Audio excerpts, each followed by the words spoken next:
जय माता दी, जय माँ भवानी, जय माँ काली। कैसे हैं आप सभी? आशा करती हूँ कि आप सभी कोई माता रानी के छाँव में, उनके आंचल के छाँव में सभी कोई हंसते खेलते रहें एंड अपनी आध्यात्मिक जर्नी में आगे बढ़ते रहें। आज का टॉपिक है कि आप सवारी चाहिए मुझे। देखिए, बहुत लोग क्या है ना कि बहुत लोगों को ऐसा लगता है कि मुझे भी दरबार चलाना, मुझे सवारी चाहिए वगैरह वगैरह। और अब बहुत लोग ऐसे हैं जिनको सवारी आती है, लेकिन उनकी खुलकर नहीं आ रही है। बहुत लोगों का सर भारी रहता है, किसी की हाथ फड़क रही है, किसी का कोई दाहिना अंग फड़क रहा है, किसी की एक एक साइड की पूरी अंग फड़क रही है, किसी की सिर भारी, किसी का कुछ। तो ये जो चीज़ें हो रही हैं आपके साथ, तो सबको लगता है कि ये चीज़ें जल्दी से खुल जाएँ। अगर उन्हें समझ में आ जाता है कि ये पॉज़िटिव सवारी है या देवी-देवता की सवारी है, तो लगता है कि फिर वो खुल कर आए पूरे तरीके से और प्रचंड रूप में आए, अच्छे से आए, ठीक है? वो बेचैन रहते हैं इस चीज़ के लिए। तो मैं आपको बता दूँ कि इसमें बेचैनी की कोई बात नहीं है। देखिए, जो देवी-देवता है ना, वो पेशेंस, बहुत ही ज़्यादा संयम इंसान को ही मिलते हैं। और संयम आपको रखना पड़ता है, धैर्य बना के रखना पड़ता है, क्योंकि दैवीय शक्तियाँ जो होती हैं, वो कोई राक्षसी शक्तियाँ नहीं है, वो कोई नकारात्मक शक्तियाँ नहीं है कि इस तरीके से बिल्कुल जब आप चाहोगे उस तरीके से हो जाएगी। जो जो अच्छी शक्तियाँ होती हैं, सकारात्मक शक्तियाँ होती हैं, वे टाइम लेती हैं, वे आपको पूरे तरीके से चेक करती हैं, ठीक है? अगर वो इस तरीके की चीज़ आपके साथ बना भी रही है ना, तो वो जब तक आपका जो मन है ना, आपका भाव एकदम निश्चल ना हो जाए, एकदम बच्चे की तरह ना हो जाए, एकदम शुद्ध ना हो जाए, तब तक वो ना नहीं आती हैं खुलकर। मैं जहाँ तक जानती हूँ, जहाँ तक मेरा ज्ञान है, जो मेरे साथ चीज़ें हुई हैं कि मैं अपनी बात, मेरी मेरी जर्नी तो एकदम डिफरेंट है। शक्तियाँ मेरे पे आई थी जब मेरी कुंडलिनी अवेक हुई थी।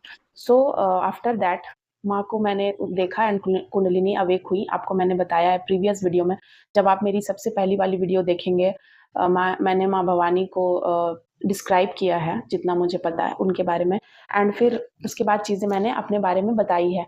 सो कुंडलिनी अवेक होना एक झटका होता है, ठीक है? एक झटका लगता है आपको, ऐसा लगता है कोई आपके बॉडी में कोई करंट दौड़ गया, ठीक है? एक एक बहुत ही तीव्र कोई ऐसा बिजली का झटका ऐसा लगता है बॉडी में। एंड देन आपको बहुत ही ज़्यादा आपके हाथ-पैर की जो आपके अंग हैं वो डिफरेंट हो जाते हैं। आपकी आँखें बड़ी हो सकती हैं, आपको रोंगटे खड़े हो सकते हैं एंड ऑल। मैंने कुछ अपनी पर्सनल बातें बताई थी कि मेरे साथ क्या चीज़ें हुई थी। एंड उसके बाद भी ऐसा नहीं है कि एक बार शक्तियाँ आ गई तो बार-बार आएँगी। बार-बार आपको फिर धीरे-धीरे वो आपके बॉडी में हो सकता है आपके ऊपर बहुत तरह की नकारात्मक चीज़ें हैं, तो उसको वो हीलिंग करती है, वो साफ़ करते हैं धीरे-धीरे, ठीक है? तभी वो पूरे तरीके से खुल कर आते हैं। जब तक आपके ऊपर पूरे तरीके से आपका शुद्ध नहीं है मन विचार, वो पूरे तरीके से खुलकर नहीं आते हैं, ठीक है? फिर आ भी गए हैं अगर, तो फिर आपको उनके लिए जो प्रोसेस है वो करनी पड़ती है, तभी फिर चीज़ें आपको आगे मिलेंगी। मैं अपनी बात बता रही थी। तो मुझे मैंने जो नवरात्रा करना स्टार्ट किया, नवरात्रि के सेकंड नवरात्रि मैंने किया। सो सेकंड नवरात्रि के बाद मुझे शक्तियाँ पूरे तरीके से खुलकर आने लगी एंड वो बार-बार आने लगी एंड मैं बहुत ज़्यादा बीमार पड़ गई, क्योंकि शक्तियों को बार-बार अपने ऊपर बहुत वीकनेस हो जाता है बॉडी आपकी, क्योंकि शक्तियों का एक कण भी आपके बॉडी में आता है, तो आप बहुत ज़्यादा कमज़ोरी महसूस करते हैं। तो उस तरीके की चीज़ें हो रही थी मेरे साथ। आफ्टर दैट तो ये सब इतना आसान नहीं है। आपको किसी-किसी को ऐसा लगता है कि बस जल्दी से मेरे पे सवारी आ जाए एंड हम लोग अर्ज़ी लगाने लगे एंड दरबार चलाने लगे, मेरा भी नाम हो जाए। सो देखिए, परमात्मा के शरण में अगर आप इस भाव से जा रहे हैं कि मेरा नाम हो जाए, तो फिर मुश्किल है। अगर आप सिर्फ़ सब कुछ न्यौछावर करके जाएँगे कि मुझे कुछ नहीं चाहिए, मुझे बस आप चाहिए हो, तो फिर वो आपके जीवन में ऐसी-ऐसी मिरेकल्स करेंगे, ऐसी-ऐसी चीज़ें करेंगे, ऐसी-ऐसी बातें होंगी, जिसका कि आपको अंदाज़ा भी नहीं है। और आप दूसरों से अपना कंपैरिज़न बिल्कुल भी मत करो कि उसके साथ ऐसी चीज़ें हुई, तो मेरे साथ भी हो गई, तो मेरे साथ भी सेम टू सेम चीज़ें होनी चाहिए।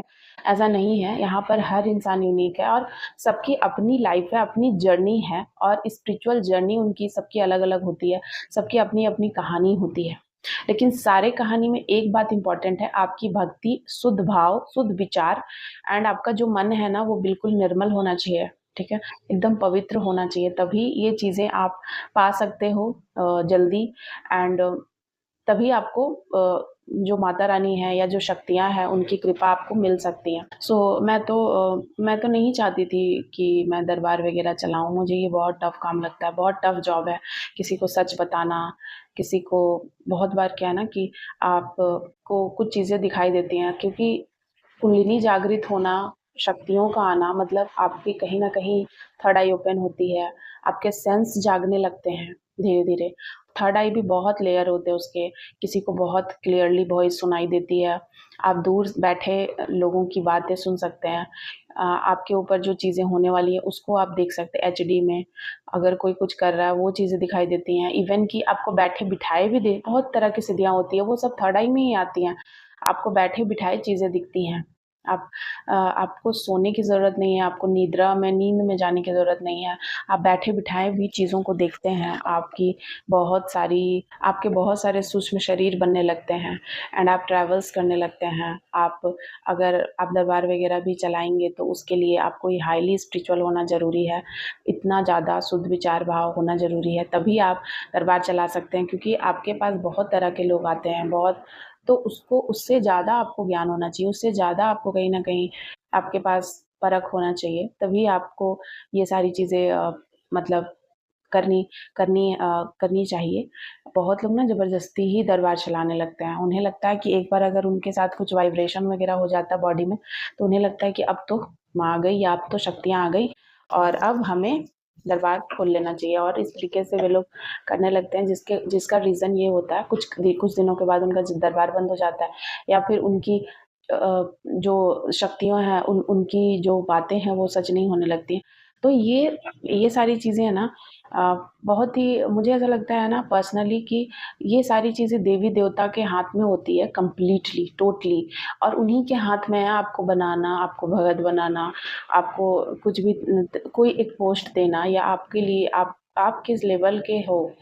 तो देखिए, भक्ति बहुत लोग करते हैं एंड शक्तियाँ बहुत लोग के पास आती हैं, सिद्धियाँ भी बहुत लोगों के पास हैं, लेकिन कौन कितना काम कर सकता है, कितना उसका पोटेंशियल है, कितनी वो किस लेवल का भगत है, वो भगवान डिसाइड करते हैं।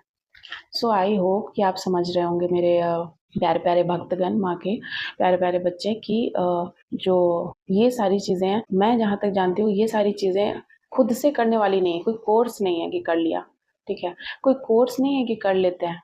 ये भक्ति भाव की चीज़ है। जैसे मीरा है ना, मीरा मीरा भक्ति में उन्होंने सारी हदें पार करी हैं। उन्होंने अपने फैमिली को छोड़ा, उन्होंने हर मान-सम्मान को उन्होंने त्याग दिया। उन्हें नहीं पता कि दुनिया वाले उनके बारे में क्या-क्या बातें करते, फिर भी उन्होंने विष का प्याला तक उन्हें पिलाया गया। तो ये बिल्कुल ऐसे ही है, ठीक है? आप अगर एक सच्चा भगत रियल में बनना चाहते हैं एंड आपको सच में कोई दरबार वगैरह चलाना है, तो बिल्कुल इस तरीके का होना चाहिए, आपको होना ही पड़ेगा, तभी आप रियल में चला सकते हैं। वरना ये सबके बस की बात नहीं होती है, इसीलिए ये एक बहुत ही ज़िम्मेदारी वाला काम है, और भगवान आपको टेस्ट करते हैं तब तक, जब तक कि आप उस लायक बन ना जाओ। अगर मान लो कि आपके मन में इच्छा है कि मैं ऐसा बनूँ, आपने भगवान को कहा कि मेरा थर्ड आई ओपन करो, या तो भगवान आपको देखेंगे, आपके जीवन में ऐसी-ऐसी चीज़ें लाएँगे, बार-बार समस्याएँ लाएँगे, कुछ ऐसा काम लाएँगे, बार-बार परीक्षाएँ लेंगे, कि आप उन परीक्षाओं में क्या डिसीज़न लेते हो, कैसे आप उसको हैंडल करते हो, उसके बेसिस पे आपको मार्क्स मिलते हैं। और जब आप उनकी परीक्षा में पास होते हैं, हालाँकि मैंने इस पे भी वीडियो बनाया, प्लीज़ आप जाकर देखिए। आप लोग ना वीडियो भी नहीं देखते हैं कंप्लीटली पूरे तरीके से। सो आप प्लीज़ जाकर देखिए, एंड उसके बाद ही वे आपको इस प्लेटफ़ॉर्म पे इसके लिए आपको तैयार करके तभी वो आपको कोई बड़ा काम देते हैं। क्योंकि जब तक आपका विचार, आपका व्यवहार, आपका हृदय इतना बड़ा नहीं होगा कि आप सबके लिए सोच सको बिल्कुल भगवान की तरह, उनके इतना तो नहीं, लेकिन हाँ, लगभग उनके तरीके से नहीं सोच पाओगे, तब तक वे इस काम को नहीं आपको सौंपते हैं। सो आई होप कि मेरे जितने भी माता के प्यारे-प्यारे भक्तगण हैं, उन सभी को ये बातें समझ में आई होंगी। वीडियो अच्छी लगी तो please like, share and comment करिएगा, एंड जय माता दी लिखिएगा कमेंट में। बेल आइकन दबाना मत भूलिएगा। Thank you. जय माता दी, जय माँ काली, जय माँ भवानी।